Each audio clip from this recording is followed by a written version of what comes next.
All right. So today's Brown McLunch is about individual OKRs or personal OKRs, as we call them. Throughout the slides, I call them individual OKRs because I think that matches more. Because personal seems like they're on my own; you can't see them, and I'm a bit shy, so I'm not showing them to you. Um, and so the title is how I tweak my individual OKRs to be less like goals and more like a system. And we'll get to what I mean by a system. But it also says on here afterwards in gray, I think. So I'm not really an expert on systems. Um, and I'm not even sure if that's better than what I had before. I'm just trying it out. So with that, this is an experiment, just trying it out how it works. If that's better what I had before. And it's an experience report, not a recommendation what you should do with your OKRs. If you want to try that out too, sure, but don't blame me afterwards if it's shit. What I, my intention is actually with this to get a conversation started, what those individual OKRs are for and how everyone's using them, because I think there's quite a few differences how people are what people are doing with their OKRs, what their goals are with them, and by showing you what I am doing, you can feel like, wow, this guy is doing some stupid shit. Now I don't feel so bad about my own. Let's talk about it. Okay, with all that us covering aside, let's get into it. So first of all, I would like to quickly go over, okay, what is this OKR thing again? So we all talk about the same thing. So OKRs, O stands for objectives, and they should be ambitious, qualitative, time-bound, and should feel somewhat uncomfortable. So they're not really easy to reach. It's not about sandbagging stuff, but really set yourself a high goal. And then key results should be measurable and quantifiable, and they should be easy to grade with a number. And we use 0 to 100%, or more than 100%, and we do them each quarter. So really the key results should make that objective measurable. And what we also do is those OKRs are public, so everyone can see them on Google Drive. And that's so everyone can actually see what everyone else is working on, how they're using their OKRs, get inspired, and adjust their own. And the sweet spot of an OKR is not at 100%. It's more like 60 to 70% that matches with the being ambitious part. So kind of should give you the feeling, all right, if I didn't reach 100%, that's not a bad thing. If I reach 100% on the other side, it's actually, right, did I hold back? Did I actually sandbag my OKR so I'm safe and I can't fail? Or could I stretch myself more? Yeah, so low grades shouldn't be punished, but the results should help you refine the next quarters. And that's also OKRs are not used for employee evaluation. There are communication tools that help you arrive at a common understanding and align towards a common goal. And OKRs exist to set clear priorities and to focus the organization or a group on a common goal. And I think that's the biggest plus of OKRs is actually the communication to arrive at common goals. A similar quote that I like is, plans don't matter, but planning is essential.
Better. Did you hear anything I said so far? Yeah, brown big lunch. That's okay. Yeah,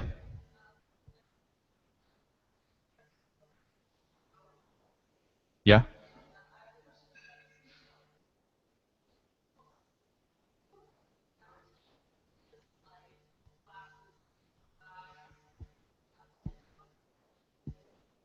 yeah.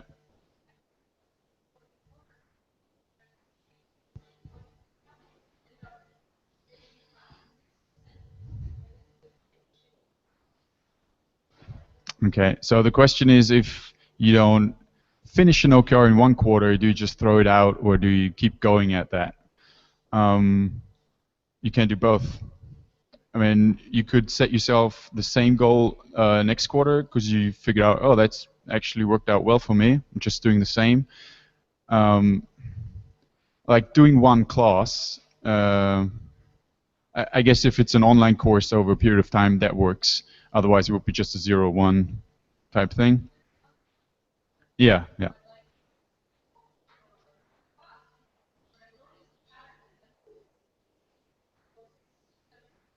yeah.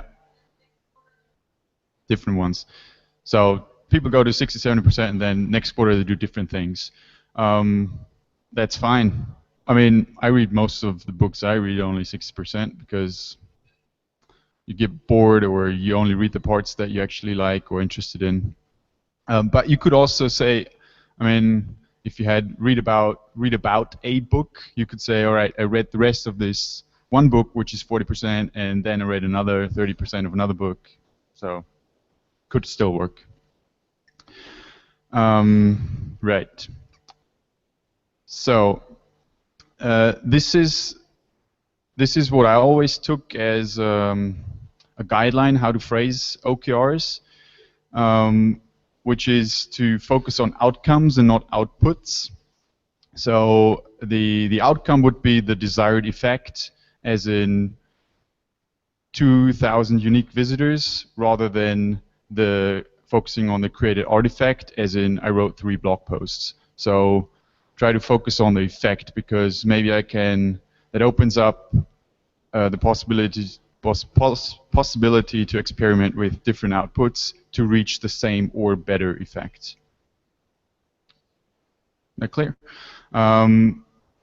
Right. So this is one of my OKRs in Q1. Doesn't really matter exactly what it is, but the point is, this is very output driven. And what I found was that I found that very limiting, as in the options I had. I formulated these at the beginning of the quarter, and a few weeks down the track, I realized, oh, that's actually not what I want to do anymore. Right now, I feel something else would be way more helpful for me to advance learning and stuff. And also had the problem to, this was always competing with my day-to-day work. So I would always have the problem, when do I cut out time to do this? Because there's always more other stuff to do. And that kind of sucked. So my OKRs for Q4, or one of my OKRs for Q4 is this, which is spread knowledge about Agile and Lean, and it just says spend 2 hours every other week on writing blog posts, preparing brown bag lunches, or similar, and organize 3 org guild sessions or similar that drive a change initiative. All right. The difference of this to what we had before is this is totally turns it around, as in this is only making a goal on the time I'm gonna.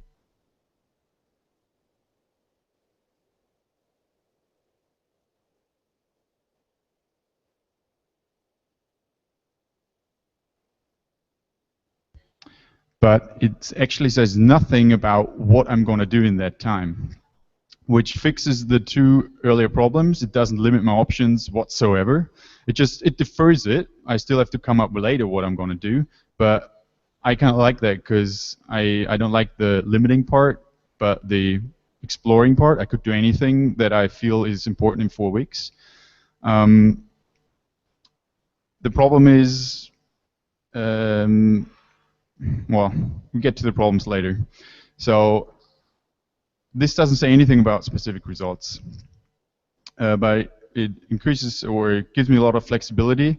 And what it does is it increases the odds that I achieve something during that time. So by just cutting out the time every other week, it doesn't guarantee that I'm going to do something good.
Awesome. Thank you.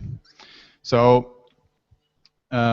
this is what I'm trying out right now. On that bigger sign, I put a little question mark under it because, like I said, I'm not actually sure if this is better or worse than what I had before.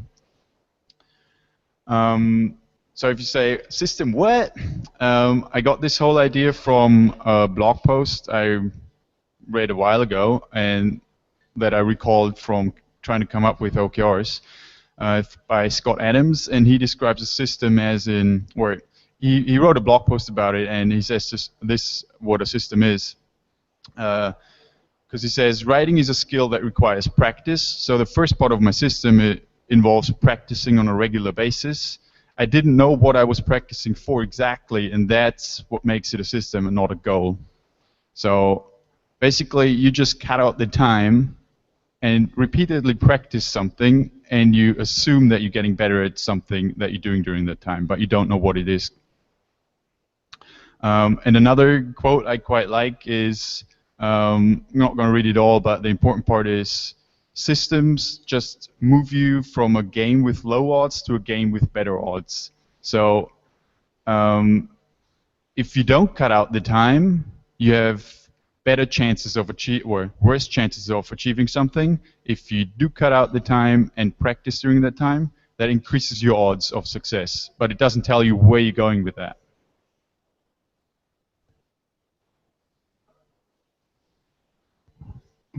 So before you said you had a hard time cutting out that time, but you knew actually what you're cutting that time out for whatever, spreading agile. Now your goal is actually just to cut out time. How is it then easier to cut the time out when you don't even know what for? So I'm still keeping the objective. So the objective is still the same, and I have a rough idea, like write blog posts, prepare brown bag lunches, or similar. So I still have a rough idea what I'm going to do, but I'm not limiting myself to those. Maybe, I don't know, doing a podcast would be the best thing, and I figure that out in 4 weeks down the track. So,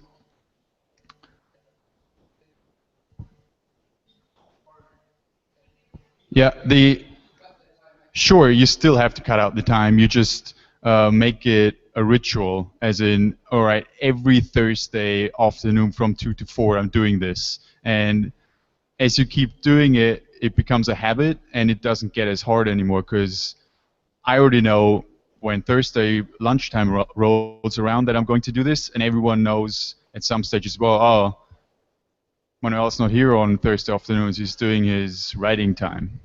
So that kind of makes it easier if you make it a habit. So if we look at the description of OKRs from before, which I condensed a bit, what is left and what I don't do anymore with this, I still keep the objectives, like I said. They're still ambitious, qualitative, time-bound, uncomfortable, just as much as they were before, or not. I can't really call it a key results anymore because there is no result part in that part anymore. It's just a time frame basically. But it's still measurable. I can still measure if I actually can cut out the time. I can still quantify it, and it's still easy to grade. It's still public. I don't think there are I mean, I can still make the objectives ambitious, but not the key results, because cutting out 3 days of my week is maybe not necessarily better than cutting out 2 days of the week. I still don't use it for employee evaluation. And what it also doesn't do is it doesn't give me clear priorities. It doesn't do that at all. It doesn't focus a group of people, and it doesn't align people on the same goal. But the thing is, this last bullet point I find mostly helpful in a group setting where we need to discuss stuff and arrive at a common goal. When I do my individual OKRs, I don't need that. I mean, they're for me anyway, so that doesn't bother me as much. So what I win is flexibility. What I lose is ambition, maybe. I don't think so. Definitely focus and alignment. And for me, that's in total, that's a plus in terms of individual OKRs or individual objective and system. But your mileage may vary. So if you try it out, you might say, this doesn't help me at all, it sucks, I'm losing focus, I need something else. And this is really where the fun part starts. So where you guys tell me, or where we discuss what everyone else is using as OKRs and how it works for them. Because I've been here for a while and I've never had any place where we actually discussed individual OKRs other than with your people manager. And I have no clue how happy or unhappy people are with their individual OKRs. Anyone have something to share? How much they love or hate their individual OKRs?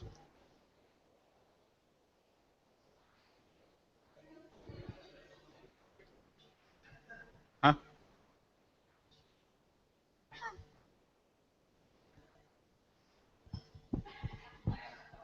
Yes. Okay, I have a comment. Again, I haven't experienced OKR, setting OKRs before. This is going to be my first time, I guess, next week or this week where the deadline is. But it's interesting that I was looking at the OKRs from our team as an example. And this is what I noticed. Like, I kind of noticed a lack of alignment.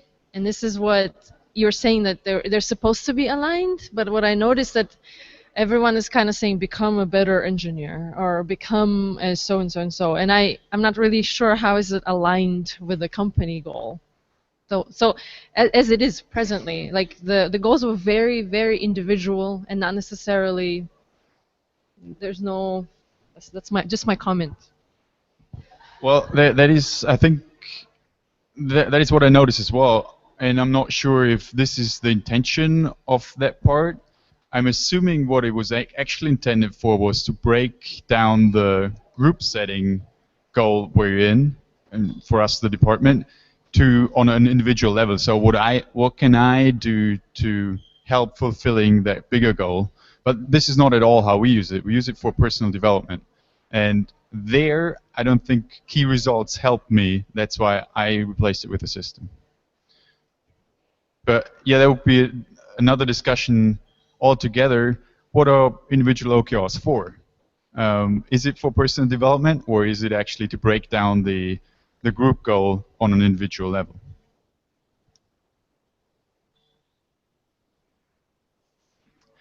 Well, yeah, the thing is right now we have the discussion distributed, everyone for them, everyone individually with their people manager. And I don't think with that discussion we're getting to an alignment on what this should be. So, but what I'm experiencing is that most people use it for personal development, and that's why I changed mine to this what it is right now.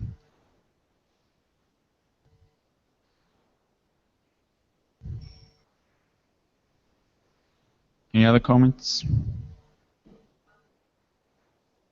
Sure. This is in a sense of setting the time aside.